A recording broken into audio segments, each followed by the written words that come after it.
د ملا برادر او حقانی شبکې ترمنځ د غټې جګړې امکان. خلیلزاد د اختلافاتو په اړه تازه څه ویلي دي؟ د طالبانو ترمنځ څنګه اختلافات پیدا شوي دي؟ خلیلزاد د چا ملاتړ کړی دی؟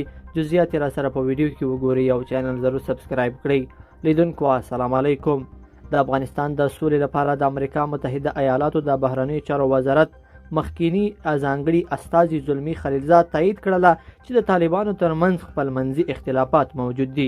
هغه له تلو نیوز سره په یوه تازه مرکه کې دا هم ویل چې دا اختلافات طبیعي او تر ډیره د طالبانو د حکومتوالۍ د بڼې او پکې د نورو سیاسي لوریو د حضور د څرنګوالي په اړه دي.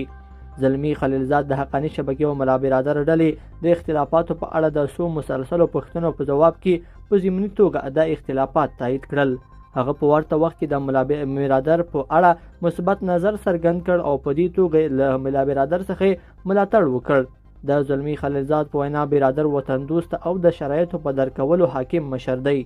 زلمي خلیلزاد په مسلسله توګه د ملا برادر نوم د افغانستان د یو مشر په توګه یاد او په دې ډول ورته خپل ارادت وښوده. په وروستیو کې د حقانی شبکې او ملا برادر ډلې ترمنځ د خپلمنځیو اختلافونو موضوع ډیره رسنیزه شوې ده. ویل کېږي چې دا اختلافات تر ډیره د واک د ویش په سر دي. د طالبانو ویاندویانو بیا د دوی په لیکو کې د اختلافاتو موجودیت رد کړی دی. لیدونکو په دې هیله چې دا مطلب به مو تر پایه را سره لیدلی وي. که مو ویډیو خوښه شوې ویډیو لایک کړئ د سره او چینل ضرور سبسکرایب کړئ. تر بیا ښه وخت.